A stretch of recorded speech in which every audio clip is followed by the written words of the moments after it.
भारतीय आदर्श योग संस्थान के अध्यक्ष योगाचार्य कृष्णदत्त मिश्र जी, उत्तर प्रदेश संगीत नाटक अकादमी के डायरेक्टर डॉक्टर शोभित जी,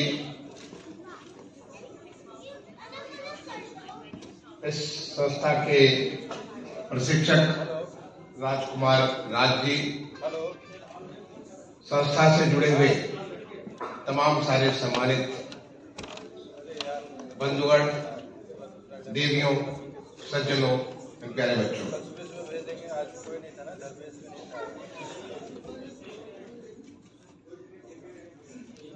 आज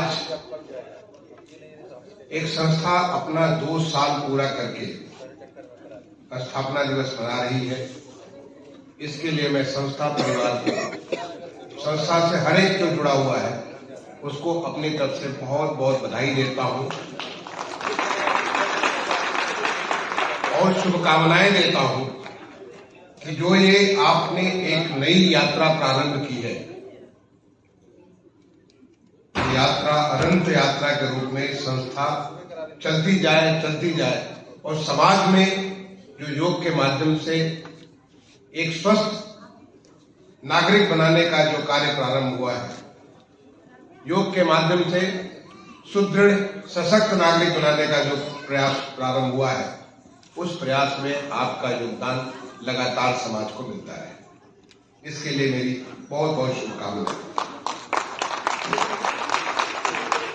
मुझे भी कई बार कृष्णदत्त जी, चूंकि हमारे बड़े प्रिय हैं, कई बार इन्होंने मुझे जनेश्वर मिश्रा पार्क में बुलाया, मेरे आवास पर भी आए और आकर के मुझे देखा। और योग में मेरी खुद की अपनी अभिरुचि है, क्योंकि जब मैं केवल 10 साल का जब था तो मेरे पिताजी ने मुझे योग सिखाया था। गांव में मैं पढ़ता था, उसमें मुझे योग सिखाया था। और मेरे पिताजी तो अपने अंतिम समय तक हमेशा योग करते रहे और उनसे जो योग मैंने सीखा, उसके बाद मैं भी लगातार हर दिन कम से कम 40 मिनट तो मैं योग के लिए देता ही देता हूं। योग हमारे ऋषियों की, हमारी संतों का, पूरी मानव समाज के लिए बहुत बड़ा उपहार है। ऐसे तो आदि योगी भगवान शिव स्वतः उन्होंने योग को हम सबको दिया है, और उसके बाद ऐसे तमाम सारे हमारे महर्षि संत हुए जिन्होंने उसको और आगे बढ़ाया। लेकिन इसको सारा कोडिफाई किया पतंजलि, महर्षि पतंजलि। और महर्षि पतंजलि ने योग के बारे में हर एस्पेक्ट को, योग चित्त वृत्ति निरोधा, जो हमारे चित्त और वृत्तियां हैं उन सबको निरोध करने के लिए, उनको संतुलन बैठाने के लिए, या योग कर्मेश कौशलम, हमें अपने कर्म में जो कुछ भी कर्म हम कर रहे हैं, अभी आपने देखा है गृहिणी को कितना बढ़िया से उन्होंने चक्रासन किया, खड़े खड़े सीधे चक्रासन में आ गए। आपने देखा एक रिटायर्ड मिलिट्री के अधिकारी को कैसे उन्होंने चक्रासन किया, उसको थोड़ा सा यहाँ पे जरूर रहा था, लेकिन किस प्रकार से उन्होंने प्रयास करके वो आज इस अवस्था में भी अपनी बॉडी की फ्लेक्सिबिलिटी बना करके रखी। आपने और भी लोगों को देखा, आपने अलग अलग किस्म का, आपने ऋषभ बेटा को देखा, कैसे बॉडी की फ्लेक्सिबिलिटी, कितने किस्म से वो क्या क्या रूप धर करके वो आपके सामने अपने योग को दिखाया। आपने चौरसिया जी को देखा कि कैसे उन्होंने अपने श्वासों का संतुलन, जो हम सामान्य तौर पे अपने नासिका को, एक नासिका को बंद करके दूसरी नासिका से हम सांस लेते हैं, उस पूरे संतुलन को इतना उन्होंने नियंत्रण कर रखा है कि वो स्वतः अपने आप कर रहे हैं। क्योंकि योग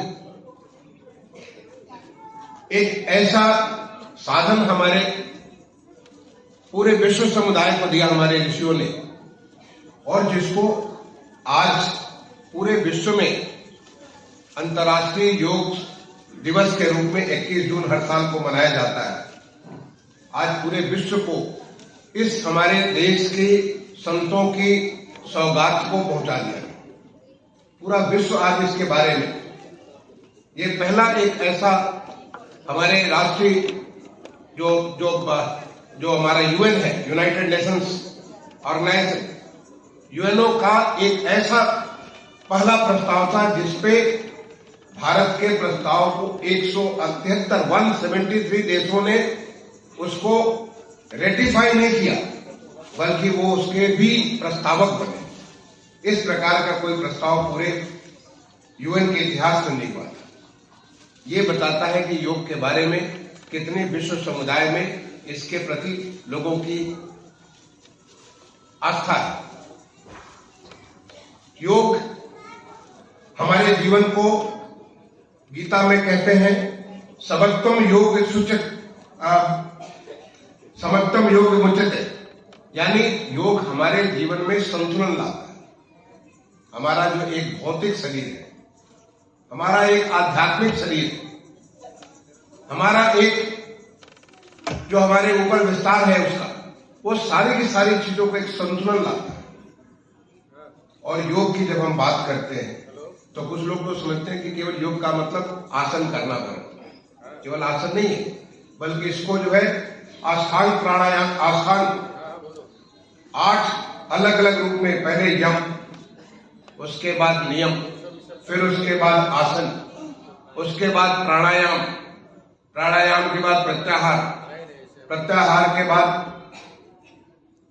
ध्यान साधना, ये सारे के सारे आसान प्राणायाम मैंने 8 अलग अलग रूप में जब आप इसको जब करते हैं तो जाकर के उसको एक हाईएस्ट स्थिति प्राप्त होती है। और इसको आज जिस प्रकार से योग का प्रचार प्रसार हुआ पूरे दुनिया में, आज योग तमाम सारे लोगों के लिए जीविका का साधन भी बन गया है। अभी थोड़े दिनों पहले मैं एक दूसरे कार्यक्रम में था, योग के कार्यक्रम में, वहां देखा काफी बड़ी संख्या में प्रशिक्षक बना है, और ऐसे प्रशिक्षक पूरे देश में और देशी नहीं बल्कि विदेशों में भी जाकर के लोगों का योग का प्रशिक्षण दे रहे हैं। कि कौन नहीं है जो कि अपने आप को स्वस्थ नहीं रखना चाहता, कौन नहीं है जो अपने आप को बीमारियों से दूर नहीं रखना चाहता, कौन नहीं है जो कि अपने आप को इतना सामर्थ्य अपने को देना चाहता है कि जो कार्य करे उसको सबसे अच्छे से अच्छे तरीके से कर सके। योगा कर्मेश कौशलम, अपनी पूरी कुशलता के साथ कार्य को कर सके। ये तो सब में इस प्रकार की अभिलाषा होती है, लेकिन कैसे करें, क्या करें, कैसे एक योग शिक्षक के, एक योग प्रशिक्षक के उसके सहयोग से आप अपनी योग के बारे में निपुणता हासिल कर सकते हैं, प्राणायाम के बारे में, साधना के बारे में, ध्यान के बारे में, कैसे उसको आप निपुणता हासिल कर सकते हैं, सही तरीके से कर सकते हैं, जिससे उसका पूरा का पूरा लाभ मिल सके। ऐसे तो आप जब करेंगे, बहुत सारे लोग टेलीविजन पे स्क्रीन पे चला करके उसको देख के करते हैं, लेकिन उसको देख के करने से शायद, क्योंकि आपको कोई बताने वाला नहीं है कि आपने कहा क्या गलती की, आपको कोई बताने वाला नहीं कि कैसे किसी चीज को पूरी तरह से साध ले, और साध करके आप किस तरह से और अच्छा से अच्छा कर सकते हैं। ये इसके लिए आपके पास साधन नहीं है। इसलिए योग प्रशिक्षक की आवश्यकता होती है जो आपको देखे, आपको समय दे।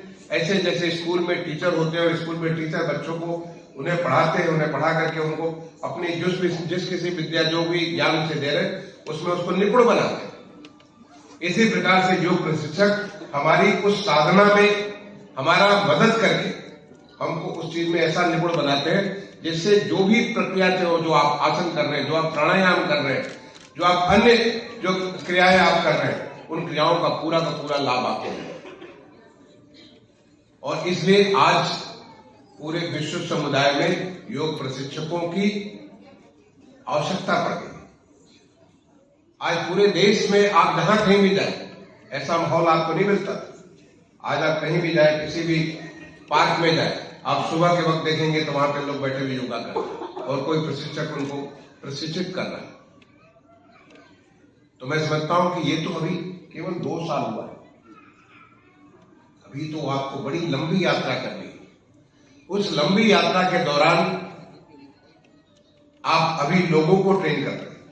मुझे बताया गया कि आप कई सारे स्कूलों में प्रशिक्षण कर रहे हैं, बच्चों को प्रशिक्षित करने योग के बारे में रिपोर्ट बना रहे हैं। बताया गया कि आप जो सेना में यहाँ पे हमारे मिलिट्री है वहां पे लोगों को कर रहे हैं, समाज में तमाम सारे लोग हैं। जब मैंने पूछा किस दल से हमारे पास बुला करके कि ये जो बच्चे इतने सारे इतना बढ़िया सांस्कृतिक कार्यक्रम कर रहे हैं, इतनी इनमें कंसंट्रेशन है, इतनी भाव भंगिमा और उनकी जिस प्रकार से उनकी जो मैं बहुत नजदीक से देख रहा था, इतना बढ़िया से कार्य कर रहे थे, तो बड़े गर्व के साथ किस दल ने कहा ये सारे हमारे स्टूडेंट्स हैं, ये हमारे साथ सारे के सारे योग करते हैं। तो योग करने से आपकी वो साधना आपको अन्य कार्यों में और ज्यादा समर्थ बनाती है।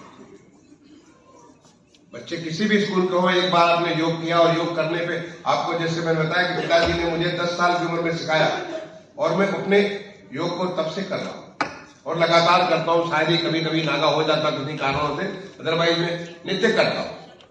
तो ये जो आपको योग की वजह से ये जो इतना सारे बच्चे, चाहे गणेश जी की वंदना हो, भगवान राम को, मर्यादा पुरुषोत्तम राम के गुणों की आपने वंदना की हो, आप स्वागत गीत कर हर एक इतने परफेक्शन के साथ कर रहे थे।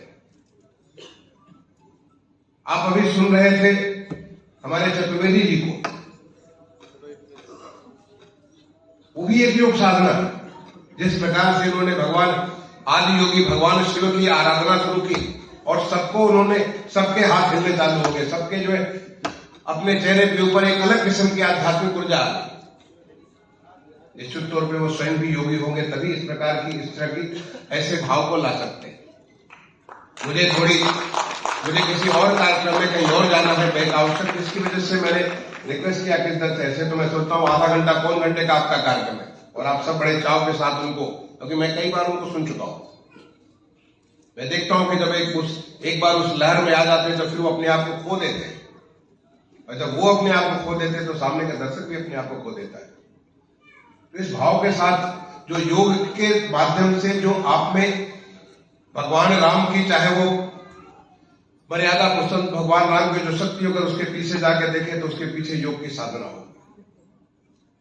आप हमारे किसी भी, हर एक जो कोई भी आपको एक सफल व्यक्ति होगा उसे आप जाकर के देखें, उसके पीछे योग की साधना हो, क्योंकि योग से आप में एक कंसंट्रेशन बनता है, आप में एक आत्मशक्ति आती है, आप में एक संकल्प शक्ति आती है, आपके एक फ्लेक्सिबिलिटी आती है, रिजिडिटी खत्म हो जाती है। और रिजिडिटी केवल शारीरिक नहीं बल्कि शारीरिक भी, मानसिक भी, आध्यात्मिक भी, आप एक अलग लेवल पे चले जाते हैं। योग आपको वहां पे लेके जाता है।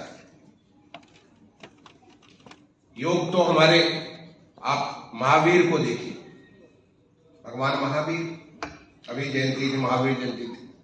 भगवान बुद्ध को देखिए, आप किसी भी हमारे जो भी हमारे देवी देवताओं को, आपको लगता है कि जिस रूप में वो खड़े हैं, जिस रूप में बैठे हैं, वो योग साधना कर रहे हैं।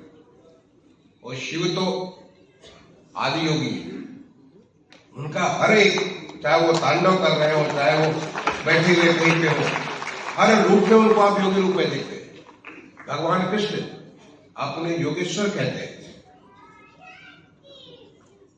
और उस योगेश्वर ने हमें मानव जाति को बताया। एक तरफ मर्यादा पुरुषोत्तम राम ने, भगवान ने हमें उन सारी मर्यादाओं को बताया कि मानव जिंदगी में आपको एक अच्छा पुत्र कैसे बनना है, एक ऐसा पिता कैसे बनना है, एक अच्छा पति कैसे बनना है, अच्छा भाई कैसे बनना, अच्छा राजा कैसे बनना, हर चीज के बारे में उन्होंने आदर्श स्थापित किए। और दूसरी तरफ योगेश्वर कृष्ण ने जीवन की जितनी सारी हमारी प्रैक्टिकल एस्पेक्ट्स है, चाहे वो रण क्षेत्र हो, चाहे वो राजा के रूप में हो, चाहे वो बच्चे के रूप में हो, हर रूप में भगवान ने हमें उन सारे प्रैक्टिकल एस्पेक्ट को, उन सब सारी वो, और क्योंकि वो योग साधना से ऐसे तृप्त थे कि उनको जो निर्विकार रूप में हर काम में लगे रहे। आपने ऐसे तमाम सारे, अगर हमारे पुराने प्राचीन जो, चूंकि ये सब सारी चीजें एक तरह से खत्म हो गई, एक बार दोबारा अंतर्राष्ट्रीय योग दिवस के रूप में एक बार दोबारा जनप्रिय हो गई। हर कोई योग के रूप में अपने आप को सुदृढ़ करना चाहता है। तो मैं समझता हूं कि हमारे इस दर्दी का ये एक बहुत अच्छा काम है। मुझे कई लोगों से इसके बारे में फीडबैक मिले। लोगों ने बताया कि कई किस्म की बीमारियों से उन्होंने निजात पाया। तो आप अगर लोगों को बदल सकते हैं और भी प्रशिक्षक अपने जैसे लोगों को तैयार कर सकते हैं, जिससे ये ऐसी चीजें एक से अनेक हो सकती है, हर कोई को शक्तिमान बना सकती है। तो आज जो 2 साल का जो आपका वक्त पूरा हुआ, उसके लिए आपको बधाई है, लेकिन आगे की यात्रा के लिए मेरी बहुत बहुत शुभकामनाएं हैं। और मैं समझता हूं कि जो यात्रा ईमानदारी से होती है, जिस यात्रा में सच्चाई होती है, जिस यात्रा में निष्ठा होती है, जिस यात्रा में संकल्प होता है, वो यात्रा सदते चली जाती है।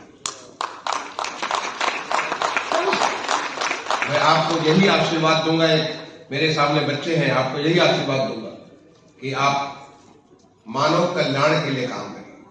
आपका केवल एक उद्देश्य हो, मानव कल्याण। बाकी तो सब अपने आप हो पीछे हो, अपने आप आपके पीछे चले। आपका एक उद्देश्य है कि आज हमें देश को विकसित भारत बनाना है, हमारे प्रदेश को विकसित प्रदेश बनाना है, हमारे शहर को विकसित शहर बनाना है। और विकसित न शहर बन सकता है, न प्रदेश बन सकता है, न देश बन सकता है, जब तक विकसित सोच न हो जाए, जब तक विकसित व्यक्ति न हो जाए, जब तक विकसित व्यक्तित्व न हो जाए। तो उसको बनाने के लिए आप योग को साधना मानते हुए इस कल्याण कार्य में पूरे ईमानदारी, सच्चाई और निष्ठा के साथ आप लगे रहेंगे। फिर आप देखेंगे कि फिर कोई भी रास्ता आपको रोक नहीं सकता है, फिर आप बढ़ते चले जाएंगे। मैं इसी आशीर्वाद के साथ संस्था को, अपनी वाणी को विराम दूंगा। बहुत बहुत आपने मुझे बुलाया, मेरा यहाँ पे सम्मान किया, मुझे आप सबसे योग के बारे में बात करने का कुछ मौका दिया।